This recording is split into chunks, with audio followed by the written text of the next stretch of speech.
最近由于病情的关系，我国马来西亚的戏院面临了无法营业，导致严重亏损的惨况。然而，位于马六甲的一间戏院却曾经因为灵异事件闹得沸沸扬扬，而不得不结束营业。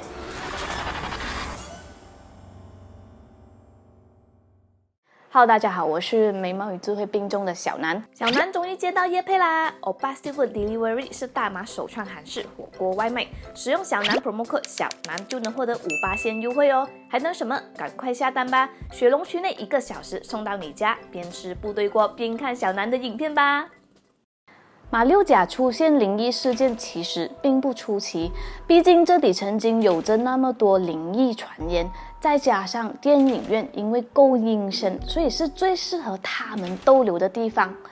不难理解，阴暗寒冷又有电影解说的戏院，自然是鬼故事开始最佳的地方。那么说到戏院的灵异事件，位于马六甲的腾格拉路就有一家名为东方电影院的戏院。在70年代，那里频频传出闹鬼事件而为人所知。这座古老的电影院现在已经停业了好久一段时间。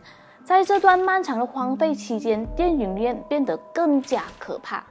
据说这家戏院在2战时期曾经被用作日军的基地，因此有许多在这里遭到酷刑的战俘都阴魂不散。虽然戏院在2战结束后恢复了营业，但打从那时开始就有许多灵异事件发生，有些甚至是让人害怕的恐怖堪言。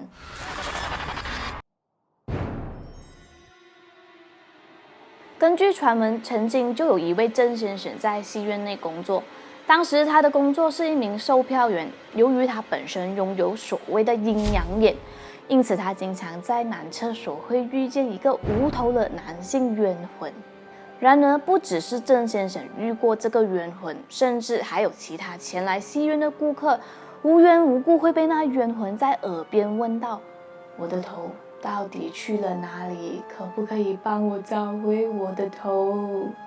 就因为这样，许多顾客在遇到他后都被吓得惊慌失色，甚至会持续生病发烧几个月，眼睛还会不时翻出白眼的。这家戏院另一个阴森的地方就是女厕所了。郑先生曾声称，女厕所的灯时常会无缘无故的打开又关上，而最后一个隔间时不时还会有一个怀孕的女魂坐在那里，像生孩子那样悲痛的呐喊着。虽然现在这个隔间已经被锁上，但是还是有些倒霉的人会遇上她。这女魂见到人的时候就会把自己的肚子抓到破烂流血，并且在消失前还会发出凄厉的尖叫声。光是想象这个画面，小南都觉得太恐怖了。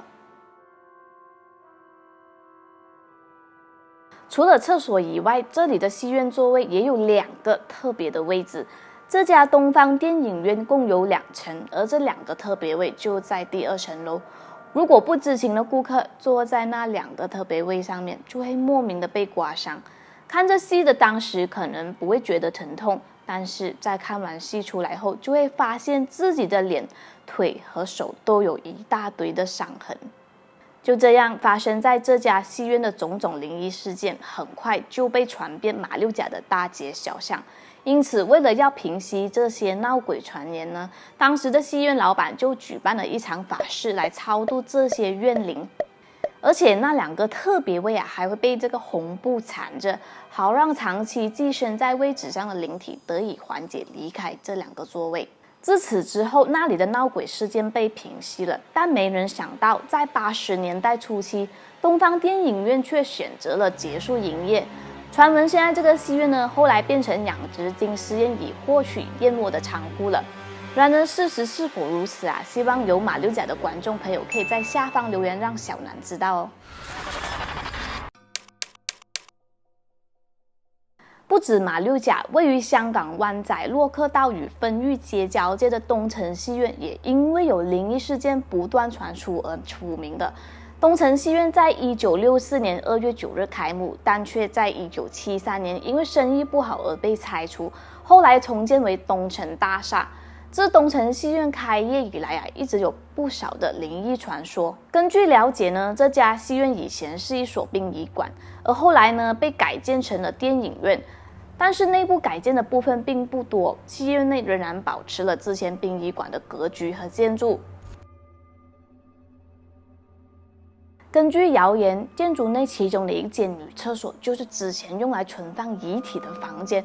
曾经有位女生在厕所照着镜子，突然镜子里出现一个无脸女鬼，就站在她的身边，吓得那个女生立刻的冲出去。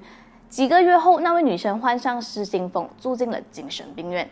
那女生究竟为什么会患上失心疯呢？直到现在都没有人知道了。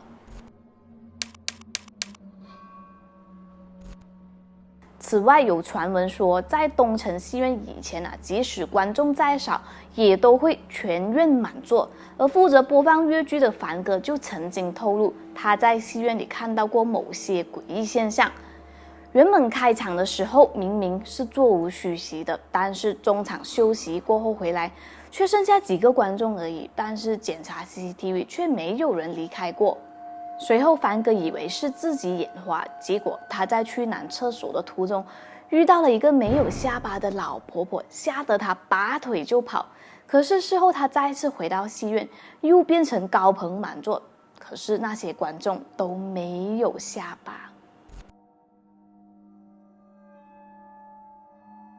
关于借火其实早期的香港戏院是可以在里面吸烟的。那么当时呢，就有一位男生带着香烟和打火机进入戏院，里面的观众只有小猫2-3只而已。在看戏的当人呢，突然有人从后面拍了拍小伙子的左肩，说后生仔借把火啦。好心的男生并没有怀疑什么，一边看着荧幕，一边用手把火柴从左肩往后送。可是后面的人却说唔系呢一边啊。于是小伙子又换边往后传，可是却迟迟没有人接他的打火机。这时男生觉得很诡异，便转过头去看，不看还好，一看不得了，后面整排竟然是没有观众的。这时男生吓得心都凉了，只感到一股寒气从脚底下流过。当他想要转回前面的时候，就被一双隐形的手掌打了2遍脸颊，还骂他叫你借火，你做咩唔借俾我啊？小伙子只好火机也不要了，连忙逃了出去。回家后，小伙子大病了好一阵子。在东城戏院的男厕所里当时有一位男生在洗手，但是却隐隐约约的看到有个貌似人头的物体划过。一开始他以为是自己眼花，结果在离开厕所的时候，又再一次见到那颗人头浮现在镜子里，眼睛布满血丝，流着血，凝视着他，吓得他大喊大叫，冲出了戏院。然而这个灵异事件传了出去之后，很多人都认为是那名男生自己睡不够，精神不足。但是后来却有许多人遇上了这个人头。后来戏院因为影响到了这个营业因此就把这个男厕所封闭起来了。东城戏院在1966年开始呢，就有了半夜场。在一个雷雨交加的晚上，观众并不多，购票的人数是5人左右。可是经理却发现里面的观众坐了8个位。经理带着员工入场检查，员工负责检查靠边的位置，经理则负责检查中间的位置。可是当经理走到中间第3个位置的时候，突然他大喊起来：“有鬼啊！”结果另外5个观众被吓得赶紧离开了。没有人知道当时经理看到了什么，只是之后他们都在戏院烧香祭祀一番。之后每逢雷电交加的晚上呢，半夜场都没有人买票看戏，可是就是有3个观众持票入场。经理入场检查的时候，发现里面竟然是没有人的。可是戏院的出口一早就已经关上了，那么这3个人究竟是从何而来，又去了哪里呢？完全没有人知道。由于当时东城戏院灵异事件闹得沸沸扬扬，后来被拍成了连续剧，全院满座。那么今天的灵异故事呢，就说到这里了。不管过去如何，这些充满历史性的建筑物总有着属于他们自身的一道光辉。灵异事件也许是这道光环上的一个点缀。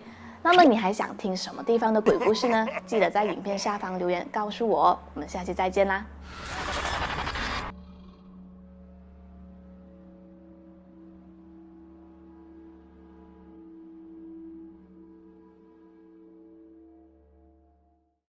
突然间，马哥在河畔边看见了心爱的妻子娜娜，抱着孩子在门前等待着他回来。